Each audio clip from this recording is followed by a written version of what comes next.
Welcome to the Fearless Females Voice podcast, where women's stories and experiences are shared in order to empower and inspire others. On this episode, I am joined by Laura Byrnes, who is an Australian race car driver. Now, I've never come across a female in the motorsports industry, so when I saw Laura, I felt truly inspired and I was rooting for her from London, and I had to hear more of her story. Laura is a first-generation race car driver and loves a bit of a fast-paced life. Racing has always been her passion, and she broke through the industry as a female and has accomplished many successes throughout her career. Laura talks us through the journey of how she got into racing, what it's like being a female in the industry, what goes on in her mind when driving at high speeds, and how she maintains her drive, positivity, and fearless mindset. Laura is a bundle of joy, and it was such a pleasure speaking to her. It's great seeing women breaking through glass ceilings and going against the biases that people have. I'm sure you'll really enjoy the listen, so without further ado, let's get stuck in. I'm really excited to speak to you and just hear about your journey, because as I said, I haven't really come across many or any race car drivers who are females. I've come across them who do the more engineering side of things, because I come from an engineering background, but not actual drivers themselves. So when I saw you, I was like, this is huge. This is big. I need to get you on this podcast, because it's all about female empowerment, inspiration, doing something different, being fearless. And I feel you encapsulate all of that. And I think it's great that you've taken that step and doing something that in terms of you following your dreams and following your passions. So can you tell us, what does being a fearless female mean to you? I think my definition of what a fearless female is has changed over time. When I was younger, it was very much of not having fear, the full absence of fear. But now that I'm older, and I guess I've always been a bit anxious. It's understanding that fear is a driver and that pushes you to action. And for me in motorsport, I have to sit in that fear sometimes. So I've really had to get comfortable with what it means. And it's just being aware of what that is, motivating you to do more things. And, we're only here once, so it's better to have tried something and, maybe you weren't good at it than thinking back in a few years that, damn, I should have just done that. So, in motorsport, it very much is like that. You need to take that chance, take that opportunity and run with it, because you're only here once. And, it's just so special to be alive. So... Oh, I love that. And I completely agree. It's very much like seize the moment. And I say, if you don't do something, then you're already failing. Like, take the chance, do it, and then see what happens. What's the worst that can happen? Yeah. Yep.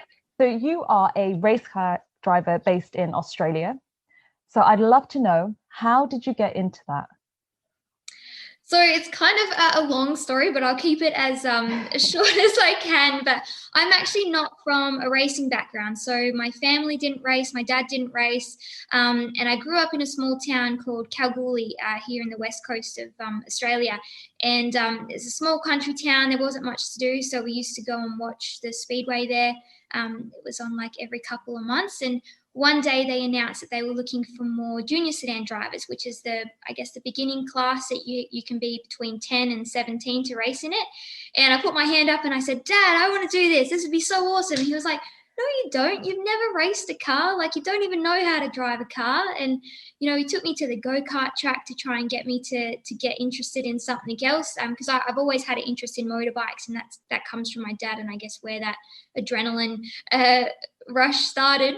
But I was pretty adamant that I wanted to become a race car driver. And by the time I was 11, got my first car, and still here now doing it so many years later, and absolutely love it. I've gone through different divisions as well. So the division that I race in now is called late models. So it's dirt track racing on a banked oval track.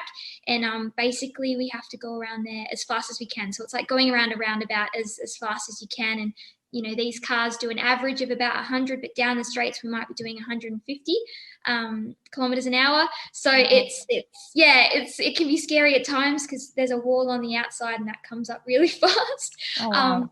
But I love it. I love what I get to be able to do in these. And it's chassis car, so it's basically a roll cage, which is where I sit, and then aluminium panels to make it aerodynamic on the outside.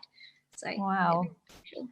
It definitely sounds like you're a bit of an adrenaline junkie, and you love that kind of fast-paced life, I guess, and fast-paced going in the car. Can you describe to us how it is when you're sitting in that car going at such high speeds and you are coming across these walls that are right in front of you, or you're having to swerve, or what's going on inside?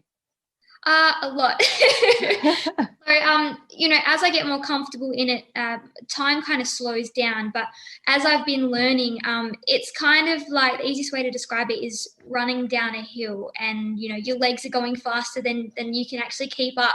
And you're kind of like, am I going to fall over? Is everything going to be okay? So a bit like that. But now, because I'm only in my first season of late models, I'm getting that confidence up, getting more familiar with the car, and time kind of slows down. So even though we're going so fast, what goes through my head is, okay, how much do I need to steer in these corners?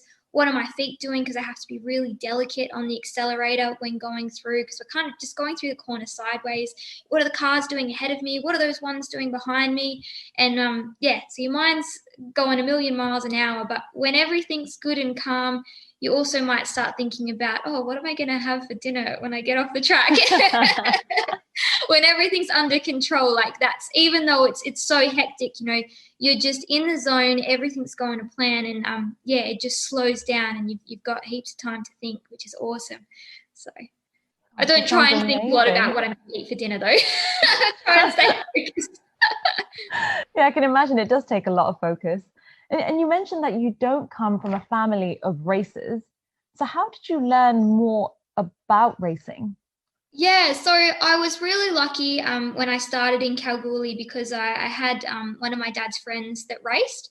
So it wasn't in the same division as me, but that enabled us to sort of get the foot in the door of, okay, what type of equipment do I need to start racing? Who do I need to talk to?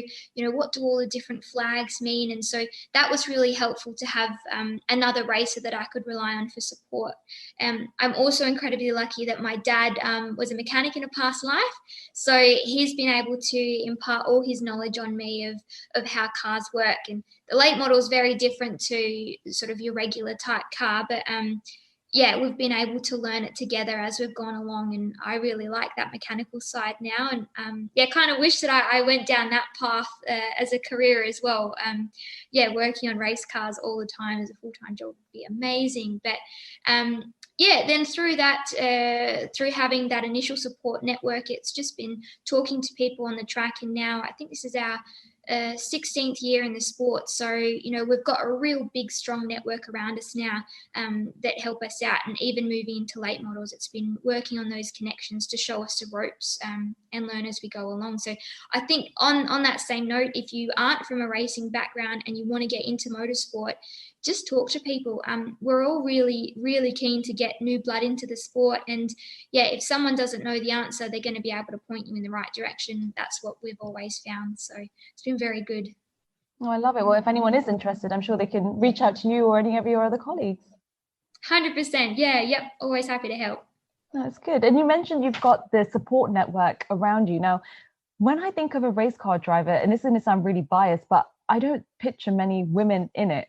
And I have something very similar for when people say, when they're thinking of an engineer and they think of a male figure, and I'm actually an engineer. So it's interesting that I have that bias when I think of a race car driver. I guess it's just something that I've seen on TV or I've heard of, but I actually don't know many race car drivers. So when I came across you, I was thinking, wow, this young girl who is pursuing her passions and doing something that she loves, and it's something very different, very unique. So how is it being a female in your industry? I think it's really great. There's always going to be people that I guess they're not used to it, and it might shock them or scare them at sometimes. But my overall opportunities, or my experience, has been that it's been fine. It hasn't hindered any opportunities for me. And I've raced in, I think maybe 6 or 7 different divisions, and it's always been quite supportive from other competitors and from the governing bodies as well. I think on the same note of what you've said, because I'm quite short in stature as well. I'm only 150 centimeters, and my car is massive. It's like a monster truck. So I always love, like, when I'm in the pits working on my car or in my race suit, like ready to go out, there'll be people that will walk past and then they'll do this double take. They'll be like, hold on, she's in a race suit and that's her car. Like, and it's so awesome. So I'll give them a wave and, always happy to have a chat as well and share, that is my car. And there's been accommodations that we've had to make. Like I have to get into the car on a step because I'm a bit too short to jump in. But it's just things like that. It really opens the door to start having a conversation with people. And sharing that, your size, your height, your gender, it doesn't matter in motorsport. If you want to do it, you just need to get into it. So it's been very accommodating. I love it. I love that. Yeah, you definitely have to have a real passion for doing something that you're in and pursuing it as well, right? Because that's how you'll become successful. And have you found that there are many women in the industry? So do you have many female colleagues?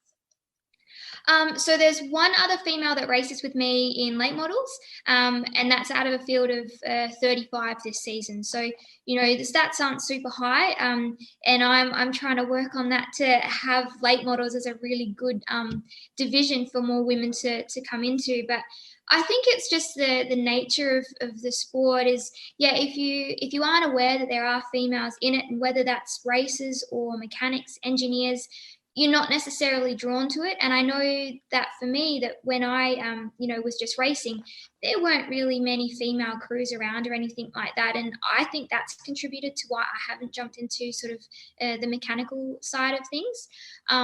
In terms of racing, though, in the junior ranks, it's quite solidly 50-50, which is awesome that they've gone from strength to strength like that. And there's lots of, feeder divisions focusing on getting the younger girls in the sport. But then we find they drop off when we're going into senior ranks. So sort of when you're hitting 17, and that might be factors of, school and exams. I know I stopped racing for a bit when I had my exams at school. But and I think too as well, finances, jumping into senior divisions, it is costly. And so you really have to, either have sponsors and work on that, or, good solid funds behind you personally. So. And do you get involved in the awareness of this? So raising the fact that there aren't as many females in the industry, especially in the senior ranks, as you were saying? Yeah, so I used to be, there was a Women of Australian Motorsport Committee, which was through Motorsport Australia, which is the highest governing body that we have. So I used to be part of that, and that's a real big focus that we had. That committee is no longer around. They've sort of restructured it, and it's a tribunal now. But I guess through my own involvement in motorsport through racing, that's something that I heavily try and promote. I'll regularly share different opportunities that are around to encourage more females, and even just youth racers, because they are the next generation, and they're going to replace us all one day. Yeah. But it's so important that they've got that support as well. And I think from my own experience of I guess gaps where I feel like there could have been more support, I really want to fill that for the next generation of racers, and be there to support them as they come through as well. Nice. So what kind of gaps are you talking about? What kind of support would you have liked to have had? I think mentoring is probably key. And as I've come into late models now, I feel like if I jumped into late models when I just come out of juniors, I would have been rubbish. And it would have probably severely quite dented my confidence as a race car driver. So it's kind of, that training of, okay, what do you need to do? Building resilience. And I know that's sort of a key talked about word all the time, but it is, it's so important to be comfortable with who you are as a person, your own aims, and then, having the resilience through that, with whatever life and speed, racing is going to chuck at you. That's probably the key things. And also getting and maintaining sponsorship. It's very common just to sort of, and especially as a family team, to just run on a very small budget. But it's sort of having those bigger aims of, okay, well, if I get X amount, this is going to push me to the next level. But how do you get and maintain sponsors through that? So there's sort of little side projects that I'd like to get into to help other racers. So stay tuned, maybe. I think that's great that there could be some form of mentorship program, and especially for the women of the industry as well. Because as we said, it is seen as something that's not a typical career route, let's say. And you said people tend to drop out more at the age of 17. So I think that's definitely interesting and something that could be looked in. I agree. Yeah. Yep.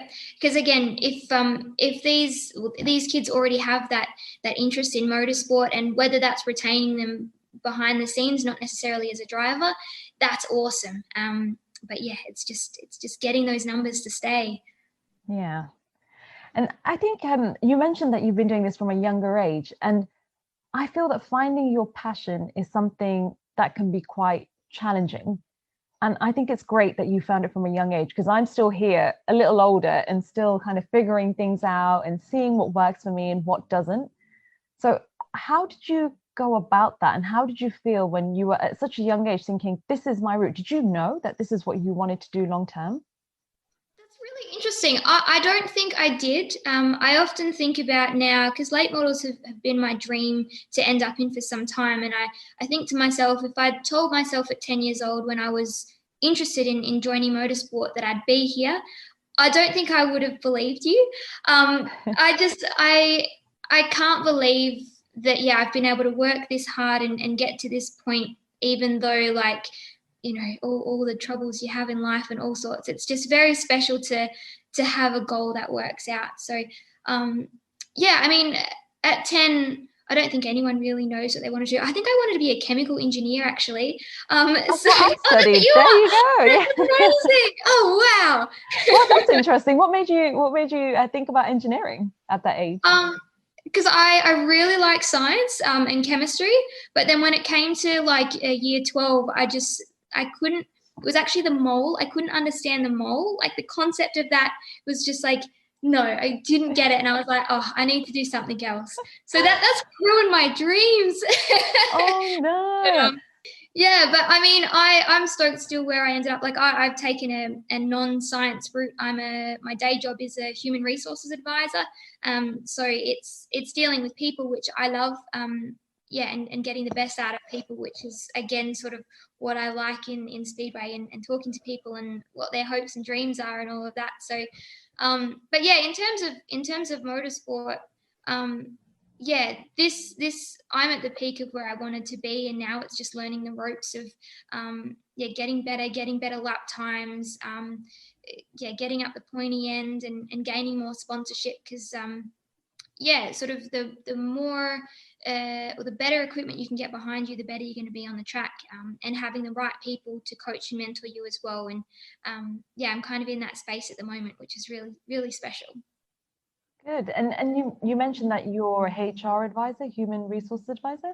How are you balancing your passion for motorsports and pursuing that as well as having that job? It's hard.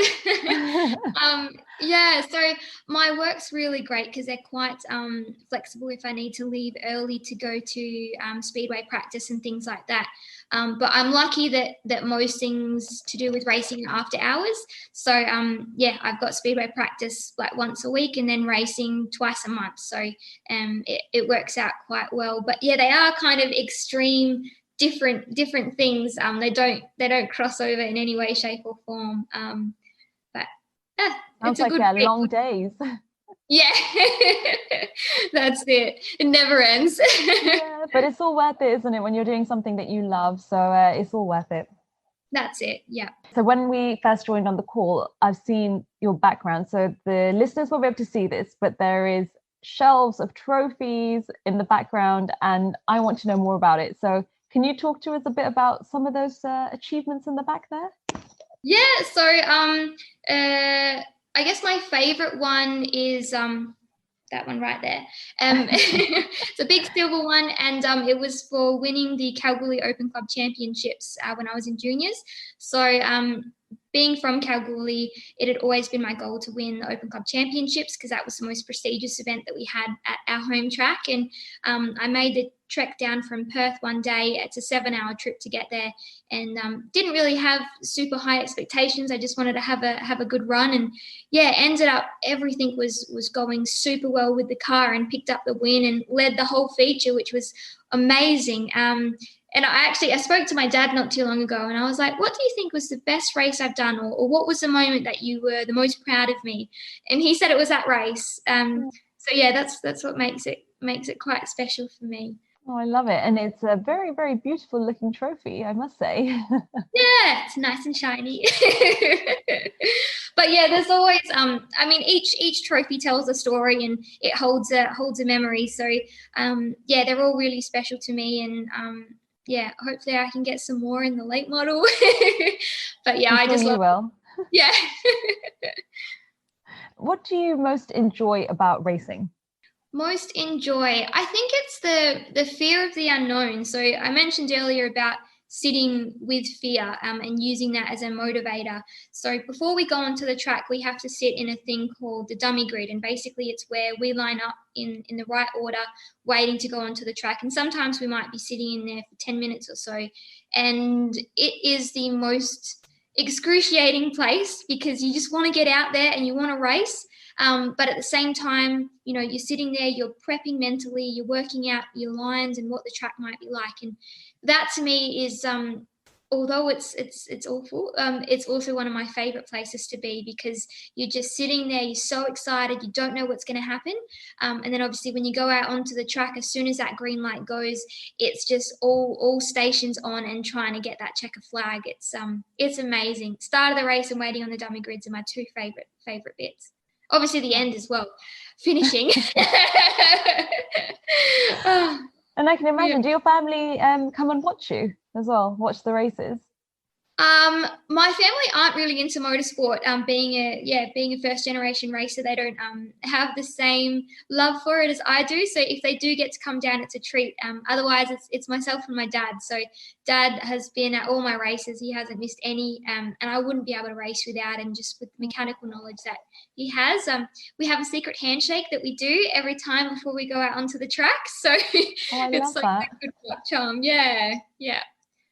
And how does he feel? Because I can imagine there's elements of risk and danger when driving. So seeing his daughter, his young girl in the car during those first 10 minutes, you're thinking to yourself, and you said it was quite excruciating, right? Being there and sitting and just kind of imagining what's about to happen. How do you think he feels? What does he go through?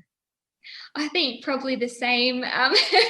He keeps a very cool, calm character. But I've asked him a few times because, like you said, any motorsport carries an element of risk, and we might be in a crash when we go out there. We don't know.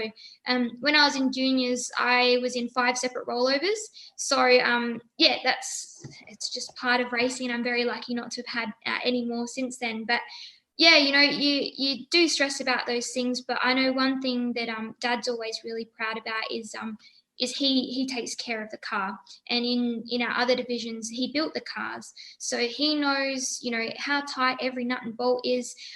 He's tightened those wheels. He knows everything about the car, so he's got that peace of mind that all those safety elements are in place. And I think that's what makes it better for him. But I know he gets nervous. He probably will hate me for saying that, but I know he gets nervous. Sorry, well, at least he trusts the car because he's worked on it, and he definitely trusts his daughter. So that's just an element of a bit of peace there as well. And when you said rollovers, do you actually mean when the car tumbles around? Yeah, yep. So yeah, wheels off the ground, going around up in the air. I think usually it's just sort of one rollover, one flip, and then back on the wheels. But my last rollover, I think it was 2011. That was quite a few flips, and that one hurt. Wow. But, yeah. Did you get any injuries from that? That one I did. So I've only had 2 injuries in motorsport. One was a dislocated collarbone, but it popped back into place, so that was all fine. And my other one actually it hit my helmet, so I got a bit of optic nerve damage through that, but I still have my sight. I can see everything. It's just what happens sometimes if you get hit on the head and with concussion, as with any sort of contact sport. It's a risk. So wow, because even for example, when I speak to kids and parents about engineering, just to kind of raise awareness of females in engineering, and I get common questions such as, oh, well, doesn't your hair get oily, or isn't it dangerous, or doesn't this happen on a machine, or whatever the case is. And I'm just there trying to be like, that's not true, and that doesn't happen. And yes, we wear overalls, but that's okay. And I'm just thinking, how would you, or if someone was interested in motorsports, how would you go about talking about the danger element? There's quite a risk there. Yeah, and I mean, I would probably argue that it's a small one as well. You know, we don't have these big crashes all the time in the divisions that I pick anyway. Like in a division called sprint cars, just with how they're made, if they get any contact with the wheels, they're going to flip, and they're going to flip fast. But you don't jump into a division like that straight away. It's sort of like Formula One. You know, their crashes are spectacular. They're awful but spectacular. But you know, they're not rookies. They've been racing for absolute years to be able to get to that point. So that's like us as well. Start in a slower division and then work your way up. And I guess as well, you're not going to crash too much if you're working at your own pace. But it's just an element of it. But we're very lucky with all the safety gear that we have. So like Formula One as well, we've got the head and neck restraint. I've got a harness that clip onto your helmet, so you can only move your head a small amount, and that stops whiplash. It 100% works. If you're in motorsport and you don't have one of those head and neck restraints, you need one. It's the best thing ever. But obviously your helmet, that's going to protect your noggin, and all your fireproof suit. Like I've been in a fireball as well. My whole car caught fire. Not a scratch on me. So really? How did that happen? How did you not get any scratches or anything from that? It was my engine basically exploded. Oh wow. I feel like I'm not selling this super well right now. But you're selling that it's exciting and it's fast paced and adrenaline. That's it. It's never a dull moment. But we are super safe, you know. We've gone through any race is going to have the stories of the, I guess, exciting moments, but the moments we're not proud of crashes and things like that. But even with the fireball, it was fine. You know, the car didn't have too much damage, could just put another motor in and we were all set to go again. No damage to the suit or my boots or anything. So we're all in fireproof suits, and they're usually double layer, so you've got quite a lot of protection if anything does happen to you. So in times like that, do you ever take a step back and think, should I stop, or do you just think, I want to get back in that car? Now I do. So in juniors, you know, when I was younger, I often thought about that, like with the rollovers, because you think, am I not good enough for this? Is this not what I should be doing? And I think too, being young, you don't, that is your life experience. You don't really have much else to look to support yourself. But throughout all of those things, you know, I would analyze the race footage or what my crew was saying, that some things is just, it's mechanical damage, and that's why you have an accident, and there's nothing you can do to control that. So I think, when you start picking things apart and realizing, okay, well, not all of what happens on the racetrack can be controlled by myself. You just have to pick yourself up, dust your shoulders off and get back out there. And that's definitely what I've been doing in late models. I've had a couple of instances now where I've thought, is this the right sport for me? Like, have I made a mistake jumping into this division? But it's not. I really want to be here. I've worked so hard to get here. And a lot of, I guess, the pushback that I get, you know, whether it's been from an accident or just other drivers talking to me, I don't think they're used to having rookies. A lot of the people that I'm driving against have been racing in this division for between 4 and 40 years. Wow. So they've been racing a while, and then I've come in my first season, and you know, when I started, I wasn't on the pace. I'd get lapped quite a few times, but the fact is I'm there every week. I'm at practice every week. I'm learning the car and learning from their experience as well. So I deserve to be out there as a rookie racer. I deserve to be out there as a female, and I deserve to be out there because I want to. I love that. Your attitude is just bang on, your positivity and your mindset, because a lot of females I see have something called imposter syndrome, where they feel that they don't belong where they are, or they're incapable of doing the task at hand, let's say. And I think you've definitely conquered that, because you were just like, I love what I'm doing, and I'm here, and I'm going to make my place right here, and you just go for it. I think that's great. Yeah, don't get me wrong though, I have had imposter syndrome, and I mean, I think, that was most of my junior career was just like, is this the right thing? But I'm comfortable with that now. And like I said, sitting in the fear, sitting with the uncertainty of just like, I'm only here once and this is what I really want to do. So yeah, you're stuck with me. Is that something that you keep at the back of your mind then?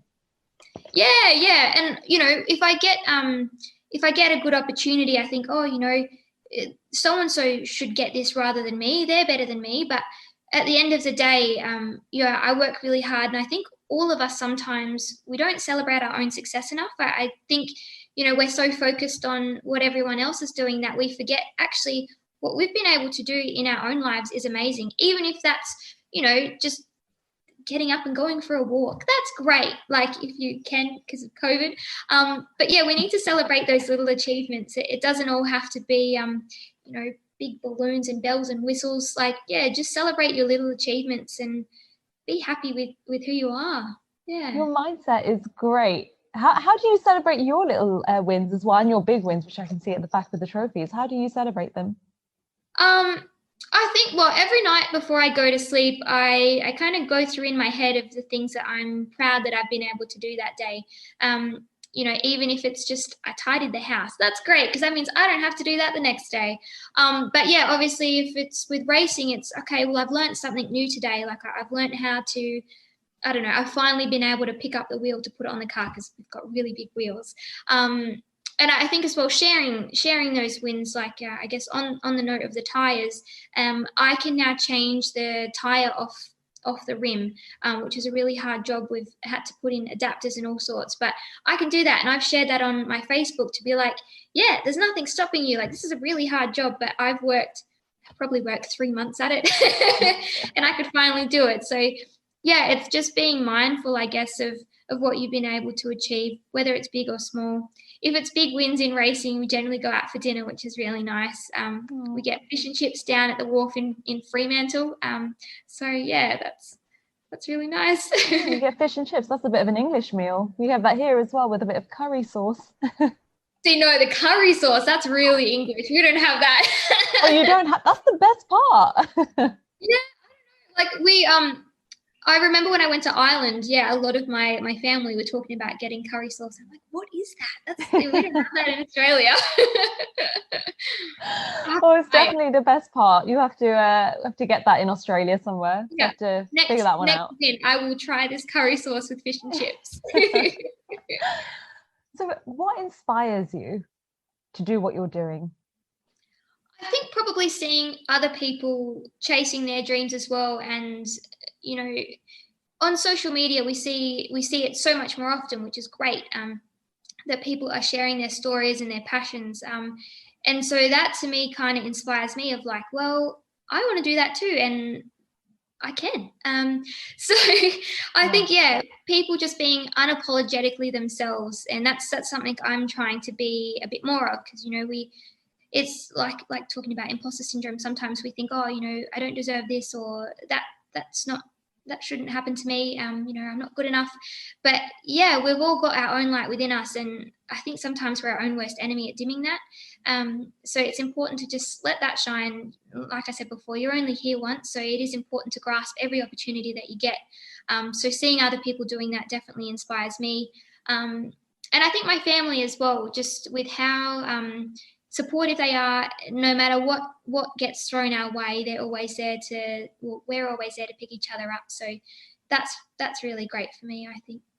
Oh, that's lovely. And you touched a bit on the social media element and sharing stories and successes. I think you do it so well. You're very modest and very humbling as well.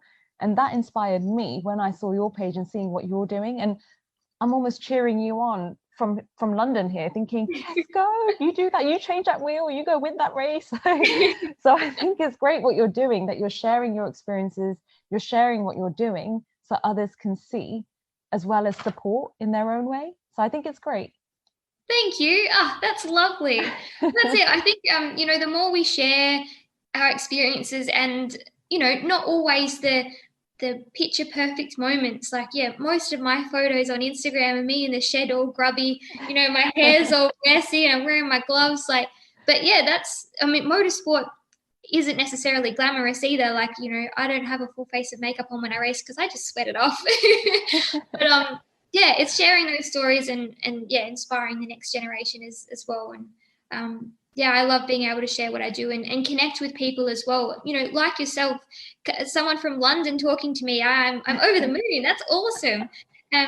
So yeah, I really appreciate it, and I get quite a few messages as well from people in late models in the US, because that's where our division originated, and it's really special. You don't feel so alone, I guess. Australia is the most isolated country in the world, I think. But yeah, that there's this great motorsport community, but then also community of fearless women that are just passionate about what they're doing and sharing their story, and that inspires us too. So yeah, like we all need to have this community. I feel that we don't cheer each other on enough, we don't support each other enough, and we don't share enough of what we're doing, because I feel there's so many learnings that can be transferred from one person to another. So I love that element of the community. I think it's just what everybody needs, and that little sisterhood of go and cheering each other on. That's it. Yeah.